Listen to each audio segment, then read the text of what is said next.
Graça e paz, irmãos e irmãs. É muito bom ter você aqui. Vamos ao estudo das pedras preciosas. Muito obrigado por sua audiência. Vamos ao conteúdo. Safira. Parte 2. Propriedades da safira. Das propriedades da safira. Então a safira é uma pedra que precisa ser esculpida de forma redonda. A safira chega a ter 4 propriedades que são as que a classificam, é o que a faz diferente de outras, embora as outras também são preciosas. A safira tem estas 4 propriedades: a primeira, simetria. A segunda, estabilidade. A terceira, dicroísmo. E a quarta, asterismo. Estas são as 4 propriedades específicas desta pedra preciosa que é a safira, e depois, quando começarmos a ver a relação desta pedra com determinado apóstolo e com determinado contexto bíblico, vamos dar conta do porquê realmente essas propriedades aparecem ali. Simetria, primeira característica da safira.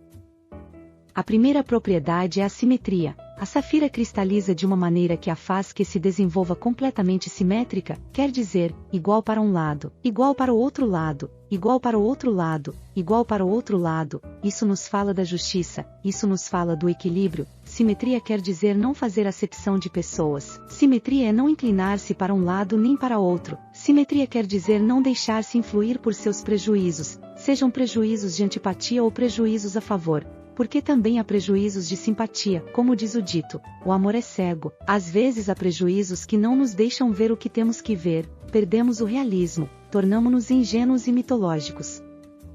O Senhor quer que sejamos realistas. A primeira característica da safira é a simetria, e justamente a tribo qual corresponde à safira é a tribo de Dan. Vamos a Êxodo capítulo 28, e ali está a ordem das pedras, e vamos dar conta de que a safira pertence a Dan, e Dan significa juízo. A palavra Dan significa que Deus julga, por isso o profeta Daniel se chama Daniel, que quer dizer Deus julga. A raiz Dan é a raiz da palavra julgamento, e a terminação ou sufixo ael é o da divindade, Daniel, Deus julga. Vejamos em Êxodo 28, e comparemo-lo com Gênesis 30. Vamos ver primeiro o que diz Êxodo 38:9 em diante. E tomarás 2 pedras de ônix. Hoje não estamos detidos no ônix, mas é para ver a ordem do nascimento das tribos na intenção de Deus, e gravarás nelas os nomes dos filhos de Israel. O Senhor considera seu povo como algo precioso para ele, leva sobre seus ombros, porque as pedras de ônix ficavam no éfode, nas ombreiras, e também no peito. O Senhor considera seu povo precioso, os leva sobre seus ombros e os leva sobre seu coração. Diz, e gravarás nelas os nomes dos filhos de Israel. Gravará, para que se grava algo.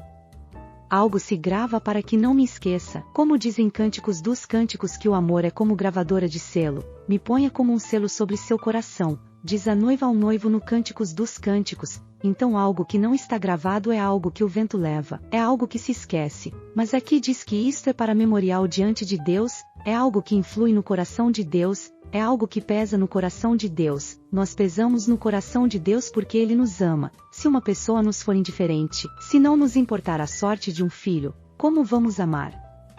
Se realmente o amarmos, pesa-nos no coração e o temos gravado em nosso coração. E aqui diz: e gravarás nelas os nomes dos filhos de Israel, 6 dos seus nomes numa pedra, e os outros 6 nomes na outra pedra.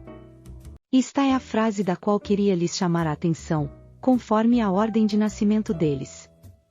Os nomes não se gravavam em qualquer ordem, mas conforme a ordem do nascimento deles, ou seja, há uma ordem. Essa ordem vemos aqui em Gênesis.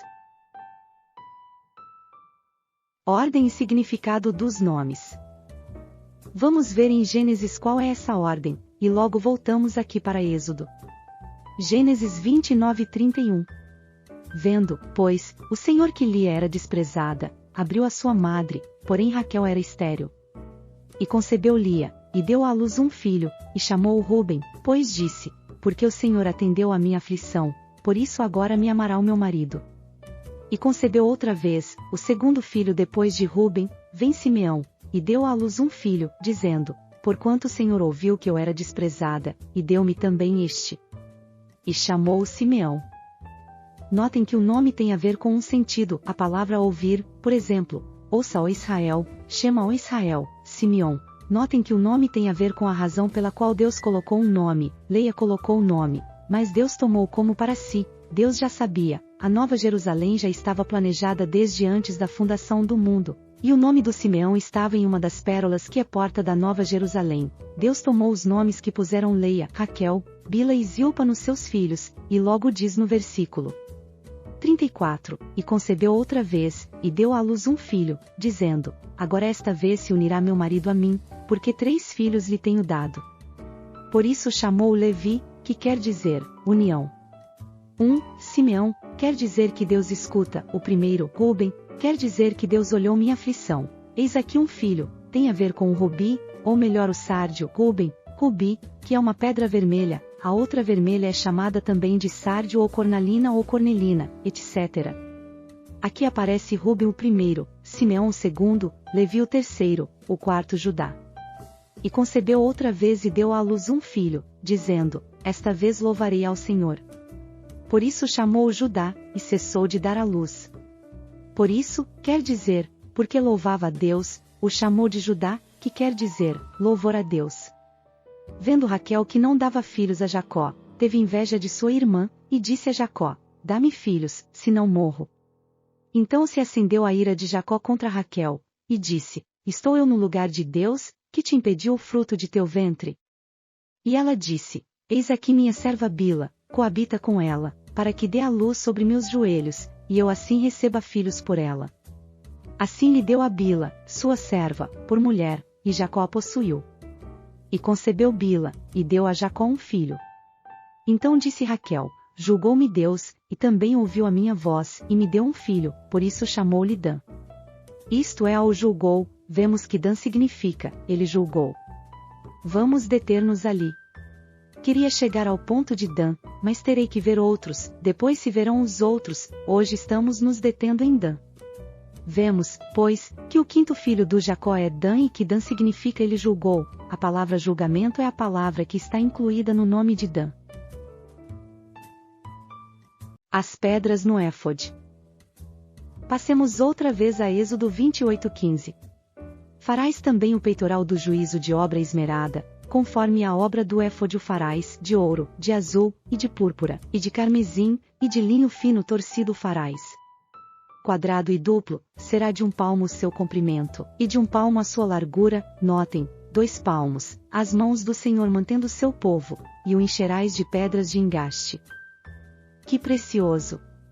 O Senhor lhe diz, vais fazer um peitoral e vais encher de pedras preciosas, isso é o que é seu povo para o Senhor, pedras preciosas para ficar sobre seu coração. E o encherás de pedras de engaste, com 4 ordens de pedras. Primeira, a ordem de um sárdio, esse é o sárdio que se chama também sardoir, ou carnelita, ou cornelina, ou carniola, é uma pedra vermelha, esse é o primeiro que é Ruben, de um topázio, que é Simeão porque é na ordem de nascimento, e um terceiro, que aqui Reina Valera traduz, carbúnculo, mas que em hebraico é bereque que significa berilo. Segunda, a segunda ordem, o quarto, Judá, será de uma esmeralda, porque o pacto veio pelo leão da tribo de Judá, e justamente o arco-íris ao redor do trono é semelhante à esmeralda, que representa o pacto, o quarto é esmeralda, de uma safira, o quinto, que era Dan, a safira é a pedra que corresponde a Dan, e o que significa?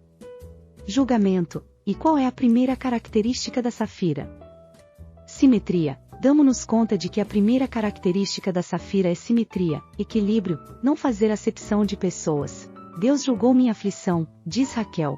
Deus tinha dado filhos à sua irmã e parece como que Deus tivesse dado mais favor à sua irmã, mas agora ela sentiu que Deus começava a lhe fazer justiça, embora tinha tido filho através da Bila e não dela mesma, era o costume daquela época antiga, de que se uma esposa não dava luz, então a esposa podia dar sua serva ao marido para que ela tivesse filho em nome da mulher estéril. Também, por exemplo, se uma mulher não dava luz por causa de seu marido estéril, se morria este, seu irmão tinha que suscitar descendência com a esposa de seu irmão, e a esse filho que nascia dele Deus não o contava como dele, mas sim como do irmão que tinha morrido. Essas eram as leis antigas, como no Código de Hammurabi, e também estão algumas delas na Bíblia. Então isso foi o que aconteceu. Raquel contou a Adão como se fosse seu filho e como se Deus tivesse julgado, ou seja que não a abandonou de tudo, e que agora sim vai se poder dizer também que Raquel teve um filho. Claro que Deus foi ainda mais misericordioso, depois deu José e também a Benjamim, mas isso ainda não sabia Raquel. Então a primeira característica da Safira é a simetria, ou seja, julgamento, justiça. Obrigado por assistir até aqui. E não perca a continuação sobre o estudo da Safira, no próximo vídeo. Graça e paz, irmãos e irmãs.